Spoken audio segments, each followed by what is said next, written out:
नमस्कार दोस्तों, स्वागत है आपका एक बार फिर आपके अपने चैनल हेलो टीचर में। ऑफिस प्रोसीजर एंड एडमिनिस्ट्रेशन से रिलेटेड अगला वीडियो जो देखने वाले हैं वो बहुत ही मोस्ट इंपॉर्टेंट वीडियो रहने वाला है ज्वाइनिंग टाइम के ऊपर। ज्वाइनिंग टाइम का जो चैप्टर है उसके ऊपर बहुत सारे क्वेश्चन अभी तक बने हैं और इसके ऊपर क्वेश्चन बनते हैं। इसमें जो अमेंडमेंट हुआ है, अपडेट एक्ट है, अपडेट एक्ट जो है हुआ है 12/9/2022 को। तो 12/9/2022 का जो है अपडेशन है उसके बारे में अपन देखते हैं। तो central civil services joining time rules 1979 है। तो इसके बारे में जो central civil services joining time rule है 1979 वो सभी सेंट्रल गवर्नमेंट एम्प्लॉय के ऊपर लागू होता है। कुछ कुछ अपवाद है जिनके ऊपर ये लागू नहीं होता है। ये अपन ने पिछले वीडियो में भी देखा था, जो सीसीएस का वीडियो अपन ने अलग से सेपरेट देखा था।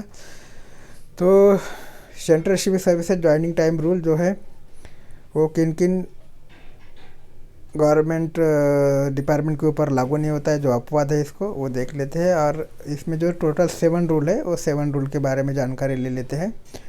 तो इसके बाद जो है ज्वाइनिंग फर्स्ट में दिया, joining time is granted to a government servant when transfer to the control of another government organization in public interest. Second number जो है CSS joining time rules 1979 is applicable to all government servants appointed in civil services and the post under the central government including work charges staff but shall not apply to, जिस पे apply नहीं होते।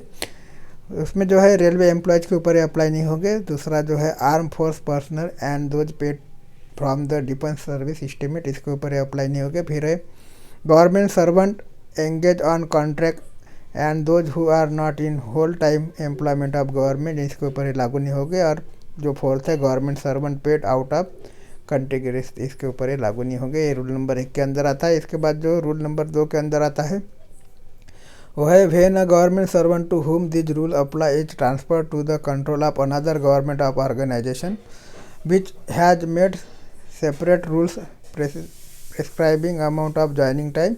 His joining time for the journey to join his post under the government public organization and for the return journey will be governed by those rules unless different provisions are expressly made in the term of deputation foreign service by mutual agreement between the lending and browsing authorized।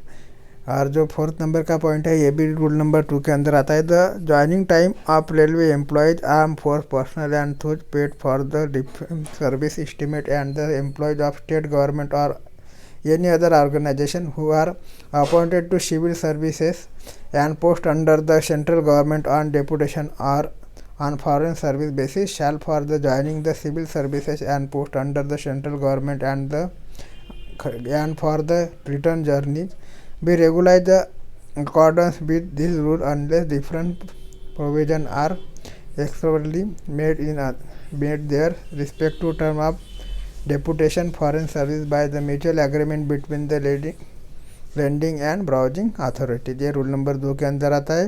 इसके बाद जो rule number 3 के अंदर है 5, 6 और 7 point आता है। यहाँ पे गलती से जो है रूल नंबर 4 दिया गया है, ये प्रिंटिंग मिस्टेक है। ये रूल नंबर 3 है, ठीक है। रूल नंबर 3 है। रूल नंबर 3 के अंदर जो आता है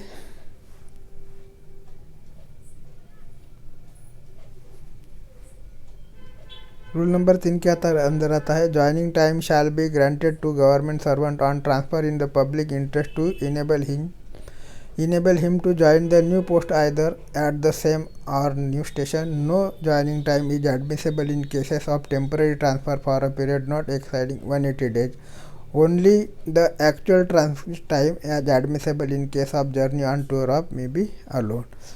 तो ये बहुत ही इंपॉर्टेंट पॉइंट है। इसके बाद का भी जो पॉइंट इंपॉर्टेंट है, पॉइंट नंबर 6 है the surplus staff transfer for from one post of another under the scheme regulation replacement of surplus staff shall be available for joining time. इसके बाद का जो पॉइंट नंबर 7 है government servant who are discharge due to reduction on establishment from one central government office and reappointed to another central government office shall be entitled to joining time subject to content conditions। तो ये rule number 3 के अंदर आता है। इसके बाद जो point number 8 है, ये रूल नंबर 4 के अंदर आता है। For appointed to post under the central government on the result of a competitive examination and और interview open the government servant and other the central government employees and permanent provisionally permanent state government employees will be entitled to joining time under this rule if such government servant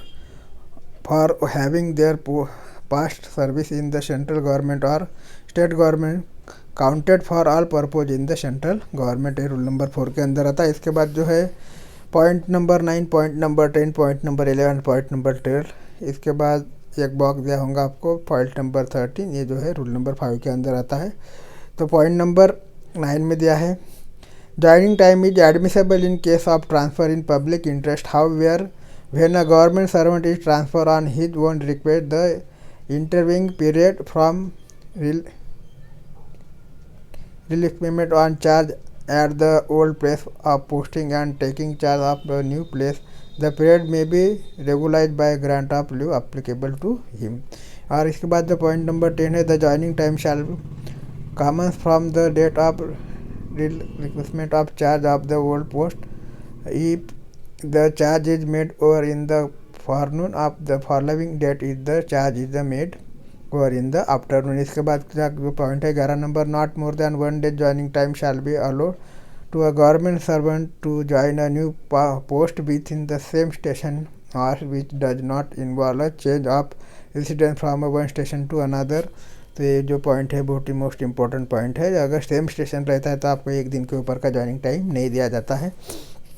इसके बाद का जो point है point number 12 है in case involving transfer for one station to another and also involving change of residence the government servant shall be allowed joining time with reference to the distance between the old headquarters and the new headquarters by direct route and ordinary modes of travels is the indicated in the following schedule। और point number 12 भी जो है most important point है। अगर उस case में आपका जो ट्रांसफ़र एक स्टेशन से दूसरे स्टेशन में होता है वहाँ पे आपको अगर आपका एड्रेस चेंज करना पड़ता है, रेसिडेंस चेंज करना पड़ता है तो डिस्टेंस के हिसाब से होगा और डिस्टेंस कितना होगा और कितना दिन का आपका जॉइनिंग टाइम दिया जाएगा वो नीचे में एक बॉक्स दिया है उसके ऊपर आपको समझाया जाता है। इसके बाद जो दिया है distance between the old headquarter and the new headquarter मतलब पुराने हेडक्वार्टर और नए हेडक्वार्टर के बीच की दूरी और फिर जो दिया है जॉइनिंग टाइम एडमिसेबल कितने दिन का आपको जॉइनिंग टाइम दिया जाएगा डिस्टेंस के हिसाब से जॉइन।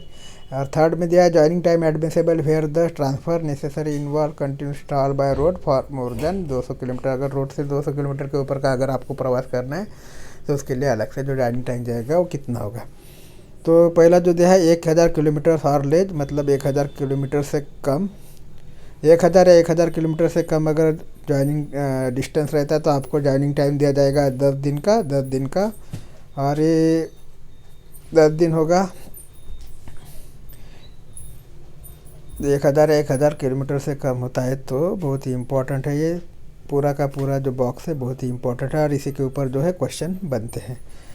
1000 या 1000 किलोमीटर से कम अगर डिस्टेंस रहता है तो 10 दिन का जॉइनिंग टाइम दिया जाएगा और वो वहाँ पे अगर आपको 200 किलोमीटर के ऊपर अगर जो डिस्टेंस पार करना होता है बाय रोड तो वहाँ पे आपको 12 डेज का जो है 12 दिन का जॉइनिंग टाइम दिया जाएगा। इसके बाद जो है मोर देन 1000 किलोमीटर अगर 1000 किलोमीटर के ऊपर है तो आपको 12 दिन का जो है जॉइनिंग टाइम दिया जाएगा और बाय रोड अगर जाना है तो 15 दिन का दिया जाएगा। फिर है मोर देन 2000 किलोमीटर टू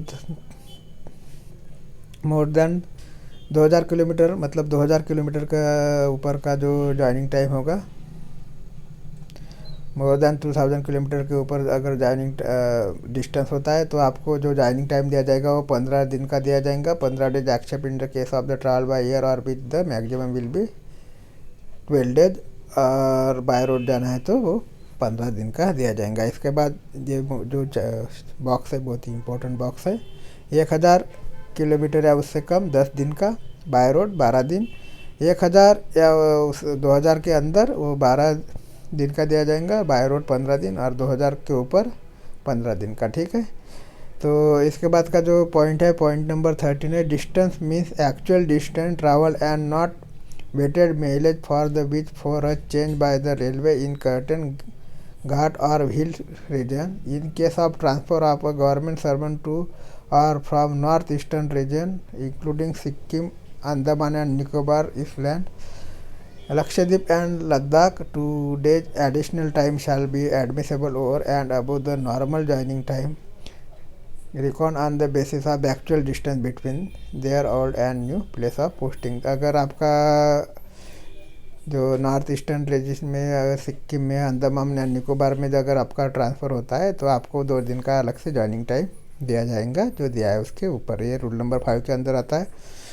इसके बाद rule number 14, special provision have been, rule number 5 के अंदर आता है। इसके बाद जो point number 14, special provision have been made to facilitate journey to and from remote localities Andaman and Nicobar Island, Lakshadweep, and also powers have been given to the HOD and administration of UTS. ये जो 14, 15, 16 number का point है, ये आता है rule number 6 के अंदर।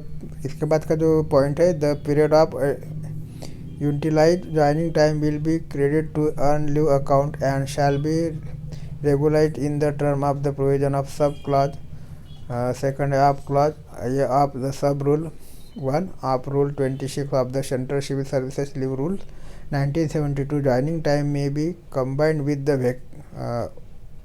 vacation and our regular leave of any kind of durations except casual leave. फिर 16 नंबर का जो पॉइंट है, if a government servant in transit or transfer is directed to proceed to a place different from that indicated the initial transfer order, he shall be entitled to joining time already available up to the date of receipt of revised orders as fresh spell of full joining time from the date following the date of receipt of the revised order। ये rule number 6 के अंदर आता है। जो last rule है, rule number 7, इसके अंदर एक पॉइंट आता है। तो रूल नंबर 7 जो है, government servant on joining time shall be regards as on duty during that period and shall be entitled to be a paid joining time pay equal to the pay which was drawn before relinquishment of charge in the old post. He will also be entitled to DA if any appropriate to the joining time pay. In addition, he can also draw compulsory allowance like city compulsory allowance, house rent allowance as applicable to the old station from which he was transferred. He shall not be allowed conveyance allowance of permanent travelling allowance. The joining time pay shall be paid for by the new administrative authority where such government servant join on transfer। तो ये rule number 7 के अंदर आता है। तो ऐसे बहुत ही महत्वपूर्ण रूल है ये। इसमें जो क्वेश्चन ज़्यादा से ज़्यादा बनता है इसी तख्ते के ऊपर बनता है कि 1000 किलोमीटर या उससे कम होता है तो 10 day by road, 10 days by road, 12 days. 1000 kilometre के ऊपर होता है तो 12 डेज बाय रोड, 15 डेज, और 2000 किलोमीटर के ऊपर होता है तो 15 डेज, और इसमें भी बाय रोड 15 डेज ही मिलेगा। तो और अब जैसे लद्दाख में अगर आपका होता है, जो नॉर्थ ईस्टर्न रीजन में होता है, तो उसमें आपको 2 दिन अलग से दिया जाएगा। तो आशा करता हूँ ये रूल आपको समझे होंगे। इसके बाद और बहुत सारे रूल है, उसके बारे में चर्चा करेंगे। जैसे 35 रूल अपन ने अभी तक देखे नहीं है, वो 35 रूल के ऊपर चर्चा करेंगे अगली वीडियो में। 35 रूल जो है, शिष्यस रूल जो है, शिष्य रूल 35 रूल है। वो 35 रूल में से कुछ रूल मोस्ट इम्पोर्टेंट है, उसके ऊपर अगले वीडियो में चर्चा करेंगे। पूरे 35 के 35 रूल अपन एक बार देख लेंगे, ठीक है। अगर आपने अभी तक हमारे चैनल हेलो टीचर को सब्सक्राइब नहीं किया तो प्लीज़ सब्सक्राइब कर लीजिए, बेल आइकन को क्लिक कर लीजिए और अपने दोस्तों का शेयर कर लीजिए। थैंक यू, धन्यवाद, शुभ रात्रि।